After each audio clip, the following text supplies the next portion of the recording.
Good afternoon UPSC वालों। ये practice set number 2 है।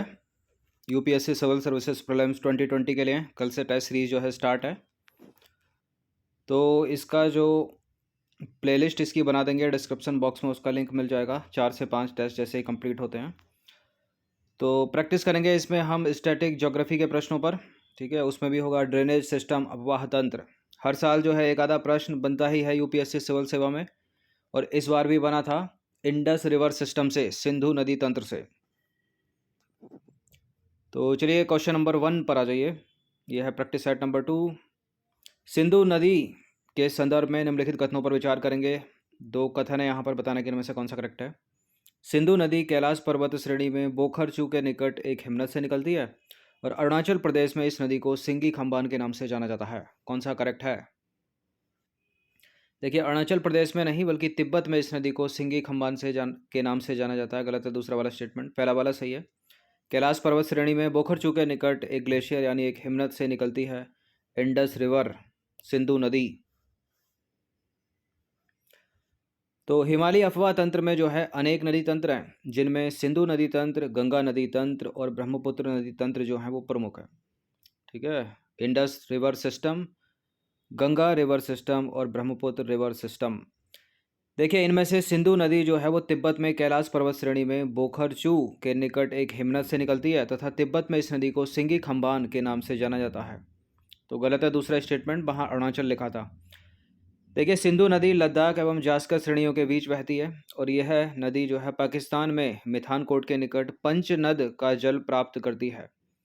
पंजाब की 5 मुख्य नदियों कौन कौन सी है वो? सतलज, व्यास, रावी, चेनाब और झेलम को संयुक्त रूप से पंचनद का नाम दिया गया है। अगर प्रश्न पूछे अलग से कि पंचनद में कौन कौन सी नदियां शामिल हैं, तो सतलज है, व्यास है, रावी है, झेलम है और चेनाब है।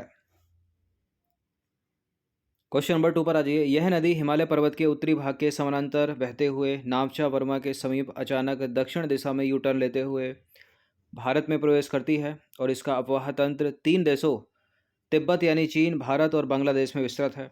इस तरह के प्रश्न भी यूपीएससी सिविल सेवा के फेवरेट टाइम पूछे जाते हैं कि एक परिच्छेद जैसा बना देंगे, पूछेंगे किसके बारे में बात हो रही है, किस नदी, पर्वत, पठार, झील के बारे में।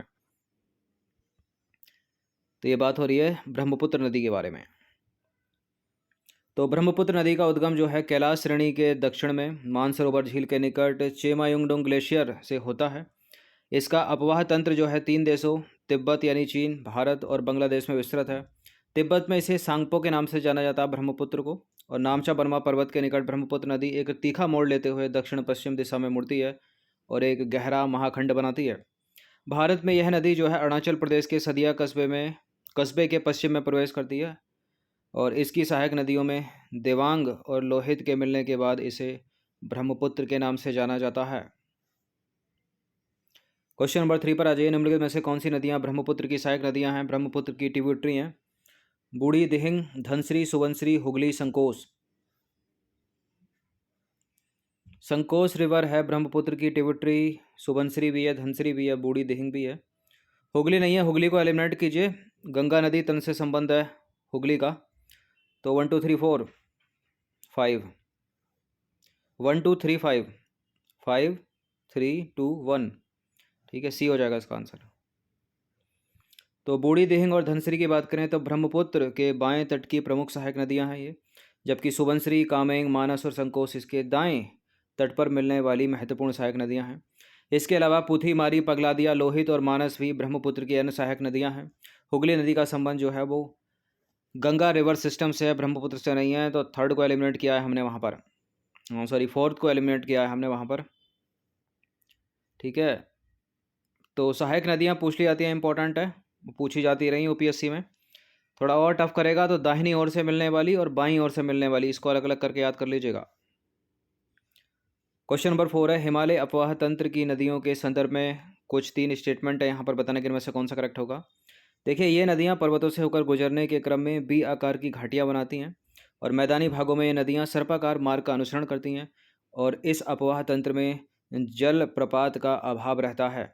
यानी हिमालय तंत्र की नदियाँ वाटरफॉल नहीं बनाती, जलपात नहीं बनाती, जल प्रपात नहीं बनाती, जो कि गलत है, बनाती हैं। पहला दूसरा करेक्ट है। थर्ड को करिए तो जरा एलिमिनेट। तो हिमालय अपवाह तंत्र भूगर्भिक इतिहास के लंबे काल अवधि में विकसित हुआ है। गंगा नदी हो गई, सिंधु नदी हो गई, ब्रह्मपुत्र नदी, ठीक है, इसके अंतर्गत शामिल हैं। ये नदियाँ जो हैं वर्ष भर जल धारण करती हैं और हिमालय नदियाँ हिमालय के उत्थान के साथ साथ अपरदन क्रिया के कारण निर्मित महाखंडों से होकर गुजरती हैं। इसके अतिरिक्त ये नदियाँ पर्वतों से होकर गुजरने के क्रम में बी आकार की घाटियाँ बनाती हैं, क्षिप्रिकाएँ बनाती हैं और वाटरफॉल यानी जलप्रपात बनाती हैं। तो तीसरा तो स्टेटमेंट निरर्थक है ना, गलत है। क्वेश्चन नंबर 4 है। क्वेश्चन नंबर 5 है, सिंधु नदी तंत्र के संदर्भ में निम्नलिखित कथनों में से कौन सा जो है वो गलत है, असत्य है। भारत में यह हिमालय की नदियों में सबसे पश्चिमी है। सिंधु नदी, जास्कर नदी सिंधु से लेह के समीप मिलती है और सिंधु नदी कराची के समीप अरब सागर में गिरने से पहले एस्चुरी का निर्माण करती है और भारत में सिंधु नदी लद्दाख के केवल लेह जिले में बहती है। इंडस रिवर की बात हो रही है, करेक्ट है, पहला बी भी सही है, डी भी सही है। डेल्टा बनाती है ना ये, तो एस्चुरी थोड़ी बनाती है। तो सिंधु नदी कराची के समीप अरब सागर में गिरने से पहले या अरब सागर में मिलने से पहले डेल्टा का निर्माण करती है, ना कि एस्चुरी का। बाकी तीनों स्टेटमेंट करेक्ट हैं, ठीक है। अब देखिए इस तरह से भी स्टेटमेंट कट गया, यहीं कट गया एक छोटे से शब्द पे, बाकी सारे सही हैं। क्वेश्चन नंबर 6 है, निम्नलिखित युग्मों में से कौन सा जो है सही सुमेलित है या सत्य है। नदियां हैं, ये मिलन स्थली है इनकी। तो भागीरथी, अलकनंदा, देवप्रयाग लिखा है। धौली गंगा, विष्णु गंगा, जोशी मठ लिखा है। अलकनंदा पिंडर, विष्णु प्रयाग लिखा है और अलकनंदा मंदाकिनी, रुद्रप्रयाग लिखा है। देखिए भागीरथी और अलकनंदा का संगम देवप्रयाग, बड़ा पूछा गया एग्जाम में, बहुत पूछा जाता है, फेवरेट है तो करेक्ट है पहला स्टेटमेंट। धौली गंगा और विष्णु गंगा के सामने जोशी मठ, ठीक है, जोशी मठ, ये भी सही है।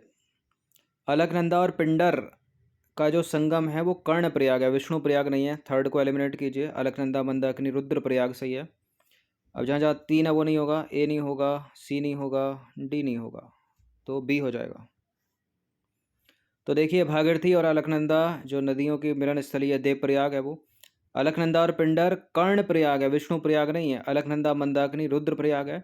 विष्णु प्रयाग या जोशी मठ धौली गंगा और विष्णु गंगा का मिलन स्थल है, ठीक है, एक ही बात है, वहाँ जोशी मठ लिखा है, ठीक है, जोशी मठ या विष्णु प्रयाग, धौली गंगा और विष्णु गंगा का मिलन स्थल।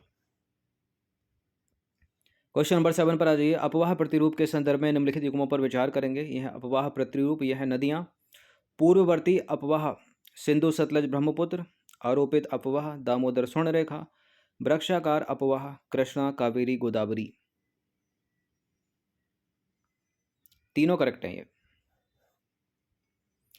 तो उपरोक्त सभी के सभी सही सुमेलित हैं। सिंधु हो गई, सतलज हो गई, ब्रह्मपुत्र जैसी नदियाँ पूर्ववर्ती अपवाह का पालन करती हैं। दामोदर हो गई, स्वर्ण रेखा हो गई, चंबल, ये आरोपित अपवाह के उदाहरण है, आरोपित अफवाह तंत्र के उदाहरण है। वृक्षाकार अपवाह एक वृक्ष की शाखाओं की भांति प्रतीत होता है।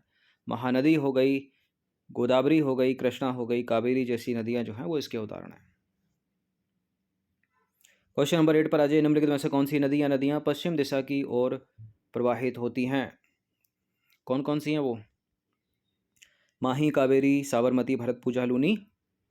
राजस्थान की महत्वपूर्ण नदियों में एक महत्वपूर्ण नदी लूनी पश्चिम की ओर प्रवाहित होती है। माही पश्चिम की ओर, कावेरी पूर्व की ओर, साबरमती पश्चिम, भरतपुजा पश्चिम। तो दो को एलिमिनेट करो तो कितने होंगे? एक ही होगा लग रहा है, ठीक है, 1 3 4 5 इसका आंसर हो जाएगा। तो माही एवं साबरमती गुजरात में पश्चिम दिशा में बहती हुई अरब सागर में मिल जाती हैं। इसके अतिरिक्त नर्मदा, तापी, सिंधु, लूनी, पंबा, भरतपुजा, पेरियार, ये सब पश्चिम दिशा की ओर बहने वाली नदियां हैं। कावेरी की बात करें तो कावेरी प्रायद्वीप भारत की एक महत्वपूर्ण नदी है जो पूर्व की ओर बहती है और इसकी लंबाई जो है प्राय 800 किलोमीटर है और दक्षिण पूर्व में प्रवाहित होकर कावेरी नदी जो है बंगाल की खाड़ी में गिर जाती है। भवानी, काबिनी, कावेरी की ट्रिब्यूटरी हैं यानी सहायक नदियाँ हैं। क्वेश्चन नंबर 9 पर आ जाइए। निम्नलिखित नदियों पर विचार करेंगे। पेनगंगा, इंद्रावती, अमरावती, प्राणहिता, उपरोक्त में से कौन सी नदियाँ गोदावरी की सहायक नदियाँ? गोदावरी की ट्रिब्यूटरी कौन कौन है इनमें बताइए? पेनगंगा है गोदावरी की सहायक नदी, प्राणहिता है गोदावरी की सहायक नदी, तो 1 और 4 है क्या कहीं? नहीं है, क्योंकि इंद्रावती भी गोदावरी की सहायक नदी है। अमरावती नहीं है, अमरावती कावेरी की सहायक नदी है। तो गोदावरी की बात करें तो भारत का सबसे बड़ा जो है प्रायद्वीप नदी तंत्र है गोदावरी। और यह नदी महाराष्ट्र के नासिक जिले से निकलती है और बंगाल की खाड़ी में जाकर गिर जाती है। पेनगंगा हो गई, प्राणहिता हो गई, इंद्रावती हो गई, मंजरा हो गई, इसकी प्रमुख नदियां हैं। और काबिनी, भवानी, अमरावती की बात करें तो कावेरी की महत्वपूर्ण नदियां हैं। यूपीएससी पिछले 10 वर्षों में 2 बार प्रश्न कर चुकी है, ठीक है, गोदावरी की सहायक नदियों पर। 10वां प्रश्न है, निम्नलिखित युग्मों पर विचार करेंगे। यह है स्थान, यह है नदी तट या किनारे। उज्जैन शिप्रा नदी के तट पर, श्रीरंगपट्टनम गोदावरी नदी के तट पर, नासिक कावेरी नदी के तट पर। कौन सा सत्य है, कौन सा सुमेलित है? उज्जैन शिप्रा नदी के तट पर सही है, शिप्रा है शिप्रा। श्रीरंगपट्टनम कावेरी होना चाहिए, नासिक गोदावरी। तो 2 और 3 तो गलत है, कर दो एलिमिनेट इनको, केवल एक ही सही हो जाएगा इसका। तो उज्जैन जो है शिप्रा या शिप्रा नदी के तट पर है, श्रीरंगपट्टनम कावेरी नदी के, नासिक गोदावरी नदी के। क्वेश्चन नंबर 11 पर आ जाइए। यह नदी नेपाल हिमालय में धौलागिरी और माउंट एवरेस्ट के बीच से निकलती है और मध्य नेपाल को अपवाहित करती है। त्रिशूल गंगा इसकी एक धारा है। उपरोक्त विशेषताएं निम्नलिखित में से किस नदी को संदर्भित करती हैं, बताइए। किसकी बात हो रही है? त्रिशूल गंगा किसकी ट्रिब्यूटरी? गंडक की। तो उपरोक्त विशेषताएं गंडक नदी से संबंधित है। यह त्रिशूल गंगा और काली गंडक नामक 2 धाराओं से मिलकर बनती है। यह नेपाल में धौलागिरी और माउंट एवरेस्ट के बीच से निकलती है और मध्य नेपाल को अपवाहित करती है। यह बिहार के चंपारण में गंगा के मैदान में प्रवेश करती है और सोनपुर में गंगा नदी में मिल जाती है। क्वेश्चन नंबर 12 पर आ जाइए। निम्नलिखित नदियों के जल ग्रहण क्षेत्र के घटते हुए क्रम में व्यवस्थित कीजिए उनको। वैतरणी, स्वर्णरेखा, ब्राह्मणी, पेन्नार। यानी जिसका सबसे ज़्यादा होगा वो सबसे पहला आएगा। तो सर्वाधिक है पेन्नार का, उसके बाद है ब्राह्मणी का, उससे कम स्वर्णरेखा, फिर सबसे कम वैतरणी। तो 4 3 2 1 भी हो जाएगा इसका आंसर। तो उपरोक्त नदियों का जो जल ग्रहण क्षेत्र है घटते हुए क्रम में अगर हम देखें तो पेन्नार का है जल ग्रहण क्षेत्र वर्ग किलोमीटर में 55,213 वर्ग किलोमीटर। उसके बाद ब्राह्मणी 39,033 वर्ग किलोमीटर। स्वर्णरेखा 19,296 वर्ग किलोमीटर। उसके बाद पलार आ जाती है, लेकिन पलार ऑप्शन में नहीं है, 17,870 वर्ग किलोमीटर। फिर आएगी सबसे कम वैतरणी 12,789 वर्ग किलोमीटर। क्वेश्चन नंबर 13 पर आ जाइए। राजस्थान की प्रमुख नदियों में से एक प्रमुख नदी है लूनी नदी। लूनी नदी से रिलेटेड 3 स्टेटमेंट है यहाँ पर, बताने के इनमें से कौन सा करेक्ट होगा। लूनी नदी अरावली पर्वत के पश्चिम में बहती है और यह राजस्थान का सबसे बड़ा नदी तंत्र है और यह सरस्वती और सागरमती नामक 2 शाखाओं के मिलने से बनी है। अरावली के पश्चिम में बहती है, पूर्व में बहती है? पश्चिम में बहती है, सही है। यहाँ पूर्व होता तो गलत हो जाता पहला स्टेटमेंट। राजस्थान का सबसे बड़ी नदी तंत्र है ये भी सही है। और सरस्वती और सागरमती नामक 2 धाराओं के मिलने से बनती है लूनी। लूनी पे प्रश्न यूपी पीसीएस में भी कई बार पूछा है। सारे के सारे करेक्ट हैं, फिलहाल डी है इसका आंसर। तो लूनी अरावली के पश्चिम में बहती है, साथ ही ये राजस्थान की सबसे बड़ी नदी तंत्र है। तो पहला दूसरा हो गए करेक्ट। अरावली नदी की बात करें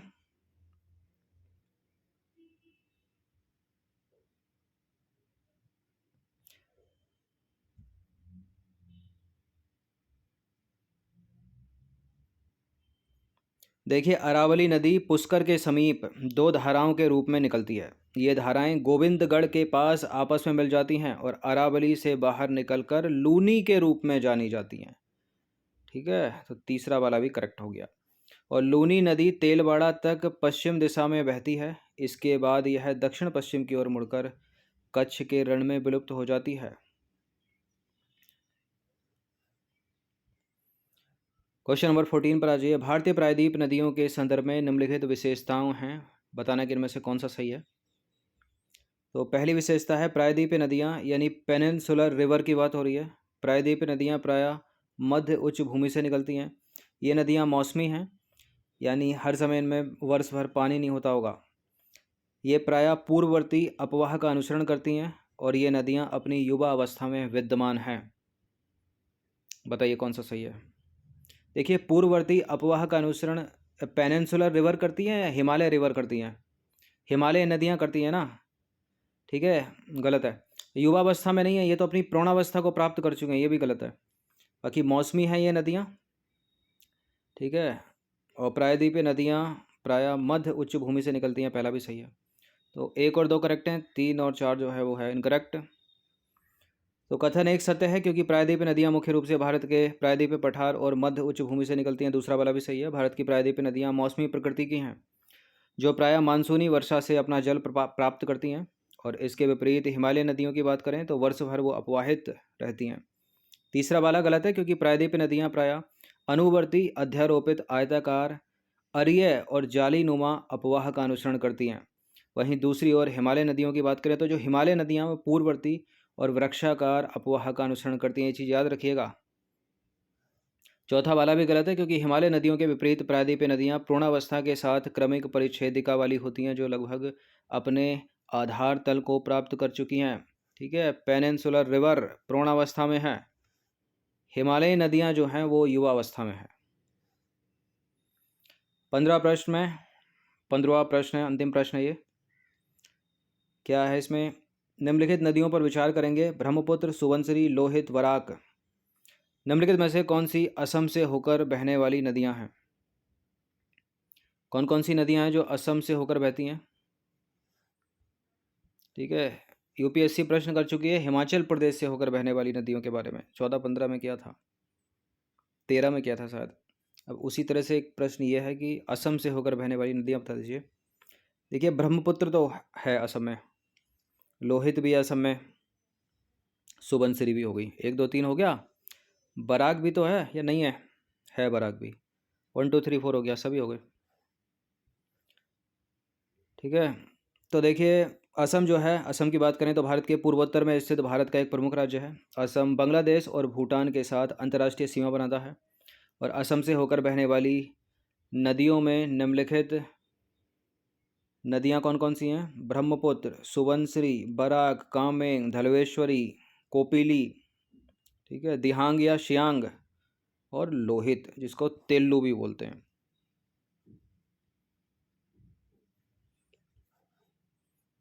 क्लियर? तो प्रैक्टिस सेट नंबर 2 था ये, जिसमें 15 क्वेश्चन थे। इनकी प्रैक्टिस एक बार कर लीजिएगा। और जो स्टूडेंट यूपीएससी वाले, मतलब यूपीएससी का एग्ज़ाम नहीं दे रहे हैं, तो स्टेट पीसीएस के लिए भी इन प्रश्नों को पढ़ सकते हैं।